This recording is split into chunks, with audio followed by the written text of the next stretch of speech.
এগৰাকী পাখণ্ড স্বামীৰ 7 বছৰীয়া পুত্ৰ সন্তান থকাৰ পিছতো পত্নীক নিৰ্যাতন বিয়া কৰালে আন এগৰাকী যুৱতী। পত্নীয়ে গৰ্ভধাৰণ কৰা গম পালে ঔষধ খুৱাই নষ্ট কৰে গৰ্ভৰ সন্তান।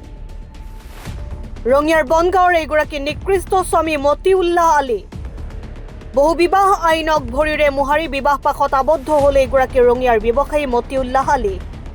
যৌতুক দাবী কৰি সুদীৰ্ঘ 8 বছৰে পত্নীক অত্যাচাৰ পাখণ্ড স্বামীৰ। যোৱা 8 বছৰ ধৰি সাধাৰণ কথাতে পত্নীক মাৰধৰ কৰি আহিছে ব্যৱসায়ী মতিউল্লাহ আলীয়ে। এই অভিযোগ পত্নী নুৰজাহান বেগমৰ। প্ৰথম পুত্ৰ জন্ম হোৱাৰ পিছত এবাৰকৈ দুবাৰে মহিলাগৰাকী অন্তঃসত্ত্বা হয়, কিন্তু স্বামী মতিউল্লাহ আলীয়ে অবৈধভাৱে হেঁচা প্ৰয়োগ কৰি গৰ্ভপাত কৰায় বুলিও অভিযোগ উত্থাপন কৰে মহিলাগৰাকীয়ে। ঘটনা সন্দৰ্ভত ন্যায় বিচাৰি ৰঙিয়া আৰক্ষী থানাত এজাহাৰ দাখিল ভুক্তভোগী পত্নীৰ। স্বামীয়ে দ্বিতীয় বিবাহ কৰাৰ দিনা ৰঙিয়া আৰক্ষীক অৱগত কৰাৰ পিছতো আৰক্ষীয়ে গুৰুত্ব নিদিয়াৰ অভিযোগ মহিলাগৰাকীৰ।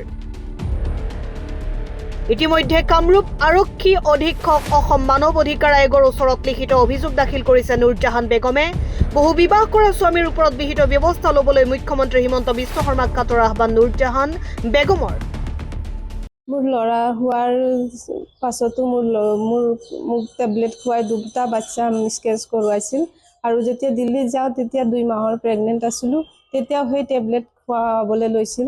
তাৰপিছত টেবলেট নাখাওঁ আৰু সেই পইচা নিদিয়াৰ কাৰণে এনেকুৱা মোক তাতে মাৰপিট কৰি থৈ গুচি আহে। মোৰ নাম নুৰজাহান বেগম, মোৰ ঘৰ লখিমপুৰ। মোৰ বিয়া হৈছিল ৰঙিয়া বনগাঁও চামচুৱাৰ পুতক মতিউল্লাহ আলীৰ লগতে 2016 চনতে 10 নৱেম্বৰ তাৰিখে হৈছিল। বিয়াৰ 3 মাহৰ পাছৰ পৰাই মোৰ অত্যাচাৰ আৰম্ভ হ'ল। যৌতুকৰ কাৰণে পইচা টকা ডিমাণ্ড কৰে, সেনেকুৱা কৰি পেলাই মাৰপিট কৰে তেওঁলোক। তাৰপিছত ঘৰৰ মানুহ চব লগাই দিয়ে, হাজবেণ্ডে মাৰে, টকাও ডিমাণ্ড কৰে, সেইটো চব দিছোঁ। এতিয়া মোৰ ল'ৰাজনো 8 বছৰ এটা আছে, মই প্ৰেগনেণ্ট আছোঁ 7 মাহৰ। এতিয়া মোৰ ল'ৰাজনক দেখুৱাবলৈ কাৰণে এইমছত গৈছিলোঁ, এই 19 জুলাই তাৰিখে গৈছিলোঁ। তাৰপিছত তাতে মোক মাৰপিট কৰি সিহঁতে পইচা ডিমাণ্ড কৰি পেলাই থৈ আহে। সিহঁতে কি কৰিছে, ছোৱালী এজনী চাই পেলাই বিয়া পাতিব ওলাইছে। যেতিয়া গম পালোঁ বিয়া পাতিব ওলাইছোঁ, তেতিয়া এই ছোৱালীজনীক বিয়া পাতিবলৈ ওলাইছে। যেতিয়া মই গম পালোঁ, তাৰপিছতে গম পাওঁতে মই সেইদিনা গুচি আহিলোঁ 30 তাৰিখে। 30 তাৰিখে আহি যেতিয়া মই ৰঙিয়াত 12টামান বজাত নামি ডাইৰেক্ট সিহঁতৰ ঘৰতে গৈছোঁ।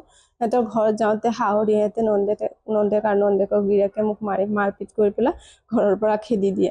তেতিয়া খেদি দিয়াৰ পৰা মই থানাত আহোঁ, থানাতো এজাহাৰ এটা দিওঁ। তেতিয়া থানালৈ মোক লগতে লৈ যায়। তাৰপাছত আকৌ তাতো সোমাব নিদিয়ে, সিহঁতে আকৌ লগত লৈ আহে।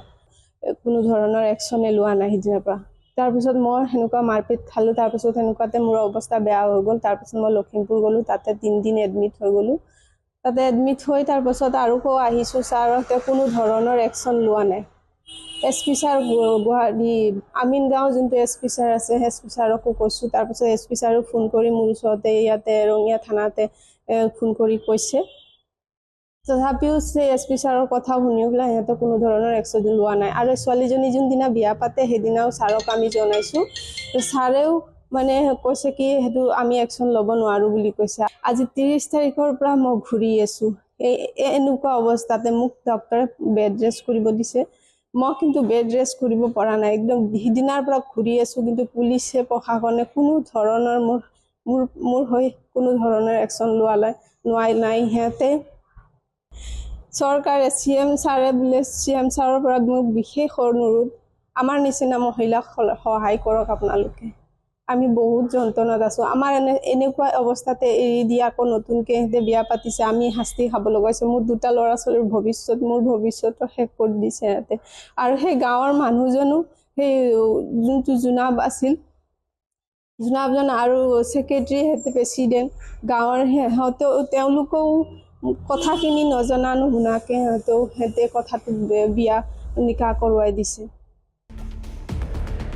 ৰঙিয়াৰ পৰা ইন্তাজ আলীৰ ৰিপৰ্ট, গ্লোবেল এনি।